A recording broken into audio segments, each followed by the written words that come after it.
Hey there, crewmates. Gabe from Nexus Core here with another One Piece card game video.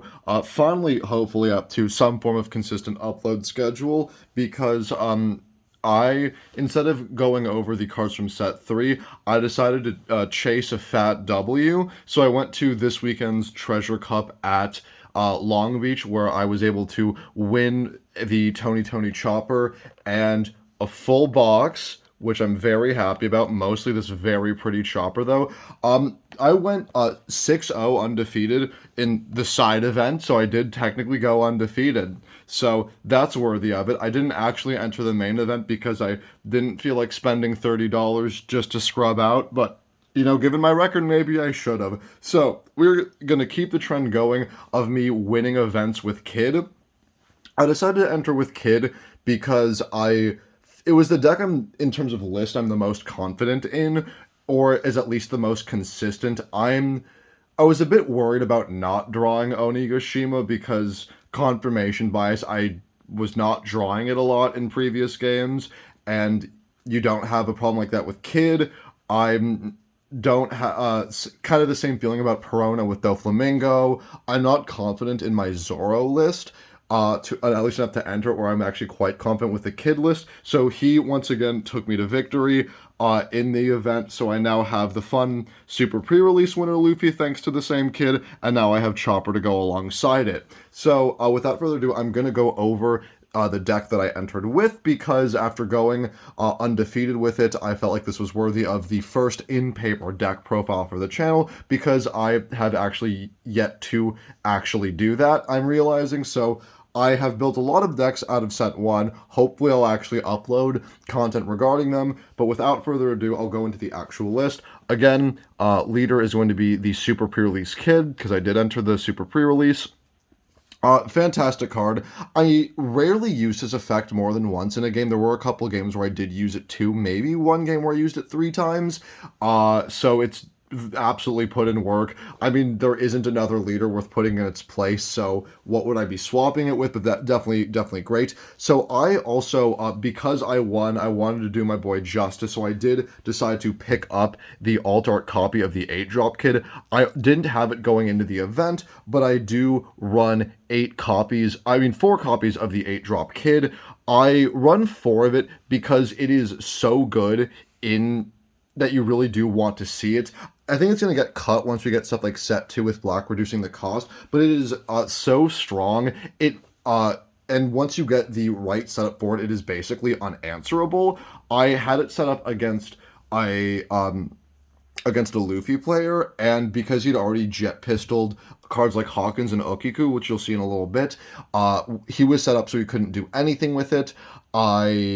The only thing that could answer it in purple rather, was the 10-drop Kaido, but by that point, again, him being such a house made it so far ahead that even a 10-drop Kaido didn't mean much. So this is a fantastic card. I'm actually happy that I ran it for just for the consistency.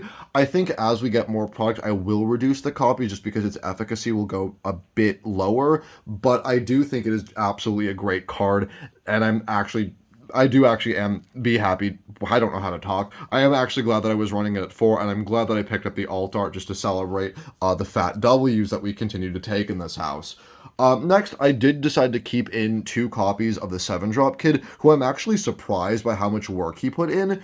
This card was actually incredible. In some cases, I wound up actually using him more often than the 8-drop Kid. Being able to restand made him for a 7k blocker made him such a good protector, and helping him, even him alone wall it, meant my opponents had to really think about proper attack order and proper sequencing, and that was such a disruption. Once you give him the Dawn, you can attack with him for 8k, but at the end of the turn, he will reactivate himself to block, which makes him very powerful. I would not run more than 2 copies of him, just because he is a heavy costed, he doesn't have a counter, and having more while I'm running the 8-drop Kid will really mess with the average Dawn curve and how much I'm spending. So I'm glad that I'm only running 2 of the Super Pre-Release Kid, but I'm definitely glad that I ran the 2 to begin with. I'm really glad that I kept these in. Next, we are running 4 copies of Basil Hawkins, who is a 5/6 Dawn 1 during your turn. If it battles an opponent's character, you can set it as active. Absolutely a legend in the game in today. Round 1, I was playing against Red Green Law, and being able to clean up their board, being able to clean up a Zorro board, a Luffy board, was so integral. My last matchup was a Kid Mirror match, and I was able to win the Hawkins War of Attrition, so I was able to Hawkins into his Hawkins, and that really set the tone for the rest of the game. This is such an incredible card, and I'm so happy that I actually decided to also keep it at 4 just to guarantee seeing it. There were so many matchups where it was so integral that definitely worth that slot at 4. Absolutely. I don't think I would run less than it just because of how good was in so many of these matchups. Next, we're running 4 copies of Raizo. 3/4 counter 1000. On attack, if you have 2 or more rested characters, draw 1 card. It does count himself, fortunately. I'm actually a bit surprised he didn't come up as much as I expected him to. I would not reduce it down to 3 or lower because of that. Maybe I wasn't drawing it, maybe there wasn't optimal play patterns for him to come out. But when he came in, he was really doing work. I did have the setup of having 8-drop Kid and Bonnie and Raizo. So being able to functionally draw 3 cards with Bonnie and Raizo in your draw for turn, it kind of made it impossible for my opponent to break through the 8-drop Kid. So I am glad that I'm running it at 4. I am just surprised it didn't do as much work as I was expecting going into the event. Next, another absolute gem for the deck is 4 copies of Izo, who is a 3/3 counter 2000. On play, rest an opponent's character with cost 4 or less. Just the counter value alone made it great, but its effect definitely came up in my previously mentioned match against Red Green Law. Being able to tap down all of my opponent's key cards and hit them before they could actually establish a board to use the leader law's effect, or being able to get rid of a board against Zoro so they couldn't actually use the leader's effect. Absolutely integral to that, and having 2k counter on top of it, absolutely fantastic. Next, we are running 2 copies of Okiku, who is a 3/5 Dawn 1 on attack. Rest one of your opponent's characters with a cost of 5 or less. So it's already good for the stat line. Those are what we would expect from a vanilla, but it is also a very good effect. Once again, she didn't come up as much as I was expecting, but that was because every time I played her, my opponents immediately tried to get rid of her. Playing against Red, they would jet pistol her because she can throw such a wrench into your opponent's plans. She really is a answer immediately, and I'm very happy that I had her in the game. Unfortunately, her effect didn't come up, but her presence alone was definitely made known in the matchups, and I'm definitely glad. But because she doesn't have the counter, and I already have a pretty high top end, and because she is on attack, I probably wouldn't run more than 2. Next, we're running 4 copies of Scratchman Apu, who's a 2/3 with counter 2000. And on attack, if he has 1 Dawn attached, you can rest one of your opponent's Dawn cards. This was shield and nothing else. You should never, ever actually play the thing. Its effect is just not good. It's not worth using. But having counter 2000 is all it needed to be a 4 of, especially because as a supernova, it is searchable off of Bonnie, which, spoiler alert, I'm running Bonnie in a supernova deck. Who would have thought?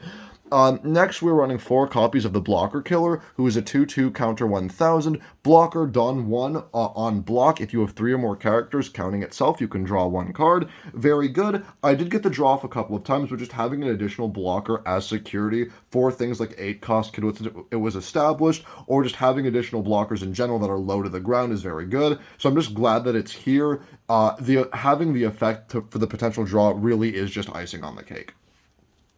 Next, we are running another 4 copies of Nekomamushi, who is a 2/3 counter 1000. On play, rest one of your opponent's characters with a cost of 3 or less. So it's like a smaller version of Izo. Again, absolutely fantastic. It really helped the Red-Green Law matchup. It really helped in the Kid Mirror being able to lock down Bonnie. They left without her effect used just to kill it early. There are so many good low-cost cards that you just want to hit that made it so good. Being able to, in the Red-Green Law matchup, using Neko, I was able to rest Nami and kill her before he could start looping her with the Bouncing Law. So another absolute master. I'm very glad that I had 4 Nekos for this list.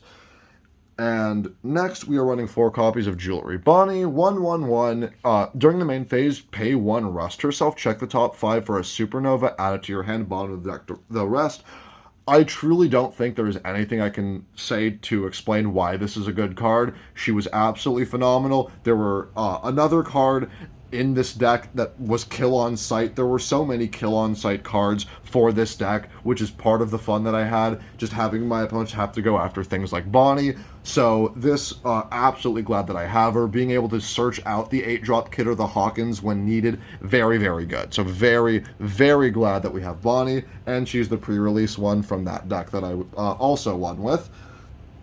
And next, we are running 4 copies of Kozuki Momonosuke, who is 1/0, counter 1000. His effect is the exact same as Bonnie's, but instead of searching for a supernova, you search for a Land of Wano card. Again, very good, because the ratios of this deck, I don't know offhand what the ratio of Supernova to Land of Wano is, but there's, as you can tell from the Nekos and the Izos and the Kikus, there are a lot of Land of Wano cards here, and there are a lot of good Land of Wano cards here. So again, easily a 4 of. At the end of the day, it's also just more advantage you can generate. The amount of games where I had like 8+ in hand was kind of surprising, even in some of the matchups I was in. So Momo is just functionally another draw card, so I'm very, very glad he was in the list. Next, we are running 4 copies of Capone Gang Beige, who's just a 1/1 blocker. It's a low to the ground blocker. Again, very good. And lastly, on to the events, because this is a wall deck. I am running quite a few events. I am running 4 Punk Gibson, another fantastic card. 2 cost, counter, give one of your leaders or characters 4k, then rest an opponent's character with a cost of 4 or less, and trigger rest one of your opponent's characters. This definitely helped in any red adjacent matchup. At the very least, I think this was definitely worth keeping. I've thought about cutting it down just to play cards that can counter from hand with that don't take any Dawn, but I think the effect is definitely good in this current meta that I'm comfortable keeping it at 4. And most of the things you do with this deck are you can easily get by with a low Dawn turn, because once you get the 8-cost kit out, that's 8 that turn, but after that you're not spending a whole lot of Dawn unless you're just playing other massive cards. So it's pretty easy to keep 2 at the end of your turn, so it was never an issue. And the 4k I think is good, and the utility of being able to rest a thing when your opponent already has an established board is very, very important. And it does make the 8-cost kit a 12k, which is pretty hard to get through. And rounding out the deck, we're running 2 copies of Paradise Waterfall. 1 cost, counter your leader or 1 character gets 2k, then set one of your characters as active, and trigger, you can KO one of your opponent's rested characters with a cost of 4 or less. This, I'm actually glad that I ran at 2.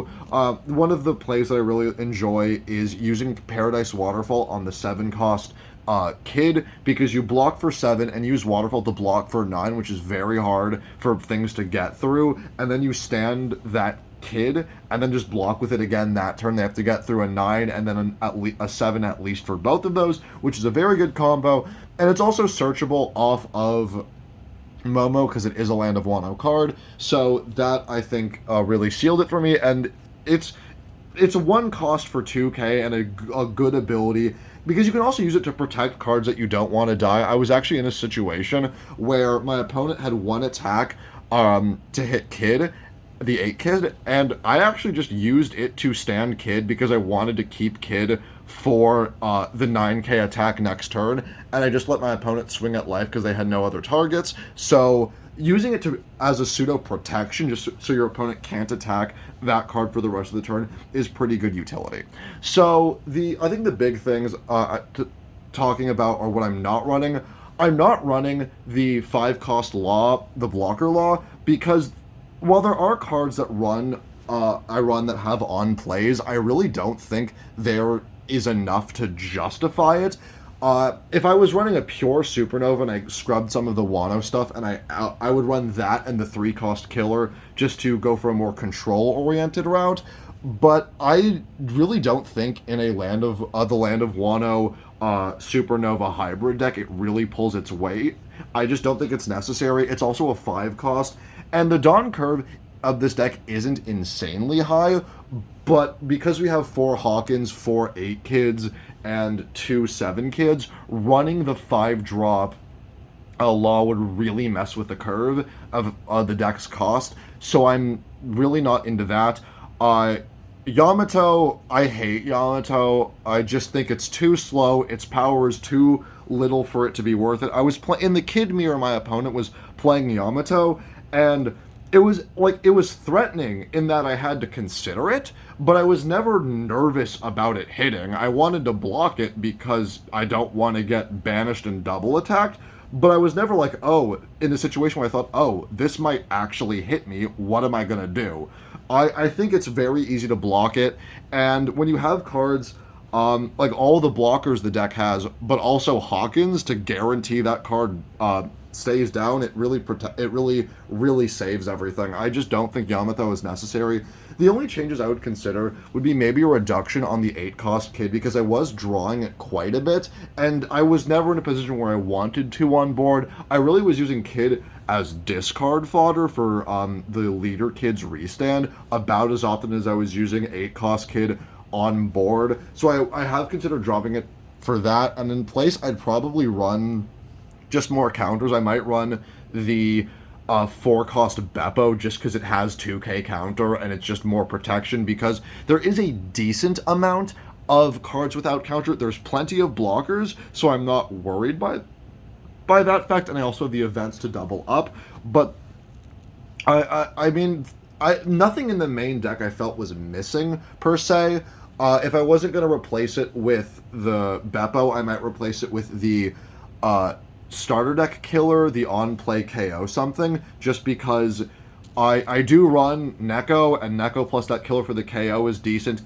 Killer is a 3 cost, so the curve isn't bad, and it does have 1 counter anyways, so I have considered with Beppo, it would really just be for the 2k, whereas Killer would have the fringe utility and still have the counter regardless. So those are the only swaps I'm thinking of making. Other than that, I do think the list is actually quite solid, and there isn't really much that I want to tinker with. It was the list I was probably the most confident in going into the event with for a reason, and I think that reason paid dividends because I was able to go 5-0. I really like the chopper. I don't think you can pick it up on camera, but it's actually not textured. It is so slightly foiled, but it's not textured at all, which is kind of disappointing. Again, this was for the side event, but it was 5-person Swiss. It was 64 people, and I got that first place. So I'm still proud of it. Did I enter the event? No. Maybe I could have done well, but getting first out of a 64-person event, I don't think is anything to sneeze at, and I'm very happy that I did it with a deck that I do love, and I'd like to shout out everybody I played against. I had a lot of great matchups. The red-green law matchup was great. Round 2 I played against Zoro, and it was maybe one of the most, heart-beating games of any card game I've ever played. Just the sheer back and forth of it was so fun. I played round 3 against Kaido. That was another good game. Round 4, I played Luffy, which glad to see what Luffy was doing. I always kind of wondered why you would run Luffy over Zoro, and now I see the argument. It was another very solid game. And as I said, last round was the mirror match. I'm actually kind of surprised every deck I played against was different, and I didn't even see a Dofi, but I had a great time, and again, hopefully I'm able to get the other deck list that I'm currently playing with up on the channel soon. Most of my decks are kind of settled on the list. There's a couple others that I'm tinkering with, and other than that, I think that's going to wrap it up. Thank you all for watching. Thank you everybody who came and said hello at the Treasure Cup in Long Beach. And hopefully, this time, when I say that I upload content more often, I hope I actually mean it. Thank you all again. I'll see you in the next video.